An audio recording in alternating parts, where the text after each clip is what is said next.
A gente cansa de ouvir promessas. E Deus falou ao meu coração que eu precisaria hoje entregar essa palavra para você. Eu não sei como é que está a sua vida hoje, mas eu sei que Deus não errou, porque Ele não erra.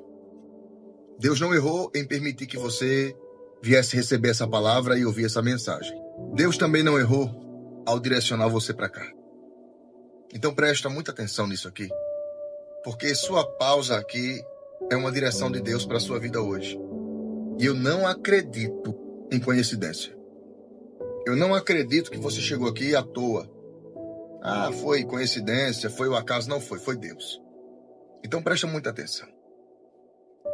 Às vezes a gente fala tanto, pede, mostra, fala as coisas que mais incomoda. E parece que quem está à nossa volta não está nem aí. Não sei se com você é diferente isso que eu estou dizendo aqui, mas nós chegamos num momento que não queremos mais dialogar. Porque a gente está cansado. Às vezes, você é a pessoa que mais luta dentro da casa. Você é a pessoa que mais se esforça. Cada um tem seu grau de esforço. E, infelizmente, às vezes, quem está ao seu lado não ajuda. Não soma. Esse é um assunto delicado. Mas se Deus me pediu para entrar por aqui, eu vou entrar. O próprio Jesus disse assim. Preste atenção. Olha, o próprio Jesus disse assim, preste atenção. Jesus disse, se um cego conduzir o outro, se um cego conduzir o outro, Mateus 15:14. Deixem-nos, eles são guias cegos, e se um cego guiar o outro, ambos cairão em cova. Aí tem gente que não gosta do seu jeito de pensar, do seu jeito de agir, diz que você é exagerada demais, quando na verdade, se você não tomar algumas iniciativas como você precisa tomar, muita coisa vai sair do controle. Aí, olha só, Amós, deixa eu pegar a referência, Amós, capítulo 3, Amós 3:3. Como andarão dois juntos, se não estiverem de comum acordo? É necessário que haja concordância. Sem concordância, as coisas não fluem. Sem concordância, as coisas não andam. E tem gente que demora a entender isso. Que não dá para continuar caminhando ao lado de quem não quer viver uma vida de realidade. Não dá para caminhar ao lado de alguém que não tem expectativa de vida. Deus deu uma palavra a Amós e foi intitulado o capítulo 3 e o versículo 3. Como andarão dois juntos, se não estiverem de comum acordo? Imagina aquela casa onde a mulher acorda pela manhã e ela tem metas. Ela quer organizar a casa, ela quer fazer o café da manhã, ela quer fazer o almoço, ela quer, estudar, ela quer trabalhar, ela tem metas. E quando ela levanta, o marido dela fica lá na cama deitado, só alimentando a preguiça. Provérbios 6:6. Ó preguiçoso, vai tu ter com as formigas. Não sou eu que estou dizendo, é o que está escrito. Agora imagina você. Você acorda pela manhã, você se esforça, você faz o que deve ser feito. E em contrapartida, quem está à sua volta não soma, não acrescenta. E realmente, vai chegar o momento, vai chegar o dia que você vai entrar na fase do cansaço. E o cansaço é pleno. O cansaço é verdadeiro. Porque uma hora a gente cansa. Uma hora você cansa de pedir, uma hora você vai cansar de tanto solicitar. Muda, melhora, ajusta, me ajude. E quando o cansaço vem, geralmente você costuma fazer ou tomar atitudes que não seriam comuns de você tomar. Porque na hora do cansaço, Na hora do cansaço, o seu corpo ou a sua mente, ela pede, ela exige de você ações. E hoje, Deus, ele lhe colocou aqui para você receber essa instrução. Você está cansando. Você está ficando cansada. Mas como mensageiro de Deus hoje, eu venho lhe trazer essa informação. Se as coisas à sua volta não melhorarem, não se culpa. Não se culpa porque Deus viu. Deus viu seus esforços. Deus sabe exatamente o que você pediu. Deus sabe exatamente como você lutou. Ele sabe quem é você. Sabe? Ah, se sabe. Pior que algumas pessoas, quando perdem pessoas como você, depois vão dizer assim: ah, Deus, o Senhor não fez nada, Deus já avisou, Deus deu chance, e a pessoa fica brincando, bobeando. É assim ou não é? É assim ou não é? Me fala se é ou não. É? Isso é forte, isso é importante. Às vezes as pessoas brincam demais com as oportunidades que Deus dá. Porque você se empenha, você cuida, você zela, você dá o seu melhor, você deixa de fazer por você para fazer pelos outros. E no final, parece que é você quem não presta. É assim? Fala para mim aqui nos comentários, escreve aqui agora e me fala se eu estou mentindo ou se eu estou falando a verdade. Não, eu preciso saber se eu estou falando a verdade ou se eu estou falando besteira. É ou não é? É ou não é? Escreve aqui nos comentários. E você agora não pode rejeitar essa oração. Eu vou fazer uma oração pedindo a Deus clareza, porque às vezes o inimigo coloca muitas dúvidas na nossa mente. Coloca dissensão, coloca dúvida, coloca, pensamentos obscuros e você fica assim, sem saber. Eu quero orar pedindo a Deus que Ele clareie seu entendimento. E eu vou pedir ao céu. Porque existem sombras das trevas, sombras terríveis que, quando o inimigo coloca, só Deus, tem coisa que só Deus faz. Você vai escrever o seu nome nos comentários. Você vai colocar o seu nome aqui abaixo, porque nesse momento eu vou orar por sua vida. E não esquece, tem alguém na sua casa que precisa de oração? Tem alguém na sua casa que está com aquele pensamento embaraçado? Coloca o nome dessa pessoa aqui. Eu quero orar com você agora por essa pessoa e também quero orar por você. Amém? Então nós vamos orar nesse instante. Pai, em nome de Jesus, o teu Filho, eu glorifico o seu nome, eu exalto o seu reino. Eu suplico a tua misericórdia. Eu peço nesse dia que todas as obras do mal caiam por terra. Que todas as ciladas de Satanás sejam desfeitas. E que no nome do teu Filho Jesus Cristo haja luz, entendimento, compreensão. E que todas as fagulhas de Satanás, tudo que o adversário lançou, conspirou, tentou atrapalhar, colocando diante ou no caminho dessa vida, que nesse dia de hoje caia por terra. Deus, tu és poderoso, o suficiente para fazer infinitamente vezes mais o que eu não posso, o que eu não tenho, o que eu não consigo. No dia de hoje, meu Rei, eu coloco a nossa vida, não somente a minha, mas a dessa pessoa que está me ouvindo, e a vida destas outras pessoas que estão sendo apresentadas em oração. E aonde essa oração for reproduzida para a glória do teu nome, que haja luz no entendimento, discernimento na mente, compreensão e luz de Deus nestas vidas. Essa é a minha oração, em nome do Pai, do Filho e do Espírito Santo.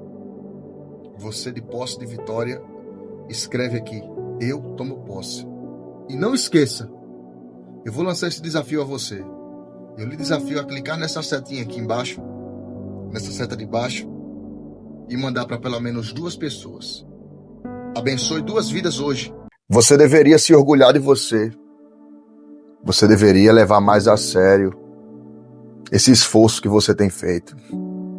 Porque no meio de tantas outras pessoas que já desistiram, você continua aí. E o que você chama de se arrastar, eu chamo de resistir. Porque uma pessoa que consegue caminhar normalmente, uma pessoa que tem forças para andar normalmente, ela está usando tudo o que ela tem. Mas uma pessoa que está se esforçando para continuar andando, ela está dando o melhor de si. E Deus mandou falar com você hoje. Eu tenho uma palavra de Deus aqui para entregar para você. E eu nem sei se você acredita no que está escrito, mas essa história aqui hoje, ela tem tudo a ver com a sua vida. Então, se você tiver um pouquinho de paciência, escuta o que Deus me mandou falar para você hoje aqui. Livro do Êxodo, capítulo 1, e o versículo é o de número 12. A Bíblia está aberta. Eu sou do tempo que as pessoas diziam: a Bíblia aberta é a boca de Deus e fechada é um livro. Então, eu quero liberar essa palavra aqui porque Deus falou muito forte ao meu coração que você precisaria. O texto diz assim: mas quanto mais eles os afligiam, tanto mais se multiplicavam e tanto mais cresciam, de maneira que eles se afligiam por causa dos filhos de Israel. O contexto vai dizer que o faraó daquela época, ele decidiu perseguir o povo que nós conhecemos como hebreus, mas é o povo de Deus, é o povo que é chamado, o povo que é escolhido, o povo que é separado por Deus, tem a bênção de Deus. E aquele faraó da época, ele era muito cruel, era muito carrasco. E sabe o que é que aquele faraó faz? Ele decide agora castigar o povo ainda mais, porque ele via o crescimento. Ele via que as mulheres hebreias, elas eram muito prósperas em fertilidade, elas geravam muito, elas conseguiam dar frutos, elas eram mulheres muito frutíferas. E isso incomodou. Alguns dizem que o faraó da época se incomodou pela quantidade, mas um judeu antigo, convertido ao cristianismo, chamado Flávio Joséfo, ele disse que naquela época Faraó teve um sonho. E nesse sonho, escuta isso, nesse sonho, ele via um menino do meio dos hebreus sentando na cadeira dele e comandando o Egito. E isso fez com que ele entrasse em pânico. Ele mandou chamar a história de Flávio Joséfo no livro dos Hebreus. Depois você procura aí o número da página que eu não recordo agora. Mas Flávio Joséfo vai dizer que Faraó ficou tão atordoado que ele mandou chamar o oráculo da sua época, que era um oráculo egípcio, um profeta egípcio, e ele contou o sonho. Então, depois disso foi que veio a ordem para que todo primogênito, primeiro genocídio da Bíblia, para que todo primogênito que nascesse do sexo masculino, do gênero masculino, fosse decapitado ou morto ou afogado nas águas. E isso vai fazer com que gere um pânico. Então, preste atenção. Ele começou a diminuir a alimentação. Os historiadores, voltou aqui a palavra, eles vão dizer que 2 refeições eram dadas, uma pela manhã e outra pela noite. E a refeição era cebola, pepino e a água barrenta do rio Nilo. A água barrenta do rio Nilo era o que era dado para eles tomarem. Mas isso não impediu. Não. Faraó tentou impedir o crescimento. Faraó tentou impedir a prosperidade da bênção que Deus havia colocado nos hebreus. Faraó, como sempre, tentando articular. Faraó, como sempre, tentando atrapalhar. Porque essa é a função de Faraó. É tentar atrapalhar. Mas algo diferente aconteceu. Na minha Bíblia, está escrito no capítulo 1 e no versículo de número 12, que quanto mais Faraó afligia o povo, quanto mais ele tentava atrapalhar, o povo aumentava, o povo progredia. Quanto mais Faraó tentava intervir, esse povo se estendia, ele crescia. Não é assim na nossa vida? Quanto mais o inimigo tenta nos bloquear, quanto mais o inimigo tenta nos atrapalhar, nos fazer fracassar, Quanto mais o inimigo tenta, sabe, suplantar os planos, suplantar os propósitos, Deus vem, aí nos coloca diante de uma honra. Eu estou falando para alguém aqui que somente essa semana já foi alvo de muitas pedradas pesadas. Eu estou falando com alguém que somente essa semana já foi muito coagida, recebeu palavras de baixo calão. Se não recebeu palavras de baixo calão, sentiu o peso da trapaça. Porque Faraó é assim. Como o Faraó se sente ofendido, eu vou falar isso aqui para você. Quem tem sido o Faraó da sua vida? Quem tem sido o seu rival, humanamente falando? Quem é que tem se levantado para tentar intervir a prosperidade do crescimento? Porque era isso que acontecia dentro do Egito. O povo de Deus crescia. E crescer debaixo da bênção de Deus incomoda. Eu vou falar. Por isso que algumas pessoas detestam você. Algumas pessoas detestam você exatamente por isso. Porque você está crescendo debaixo da bênção. Mesmo com tempos difíceis, você continua crescendo. Porque naquele tempo, Faraó tirou o alimento, diminuiu a água, dobrou a carga, mas o povo continuou prosperando. Porque aonde Deus coloca a mão, o diabo não atrapalha e nem impede o crescimento. Aonde Deus coloca a mão, Satanás não consegue atrofiar o desenvolver. Eu preciso que você estenda sua mão para cá, porque eu profetizo na sua vida no dia de hoje que o inimigo pode até tentar bloquear suas forças, bloquear sua fé, bloquear os seus passos, mas Deus te dará resistência e você continuará prosperando. Faraó pode intervir, tentar atrapalhar, mas Deus te dará prosperidade. Prosperidade de Deus. Eu profetizo na sua vida. Eu posso ler um amém? Aleluia. Aleluia. Faraó via o povo progredindo. Ele olhava e dizia, essa matemática está errada. Porque eu já diminuí a alimentação. Se estão comendo pouco, eles têm pouca energia.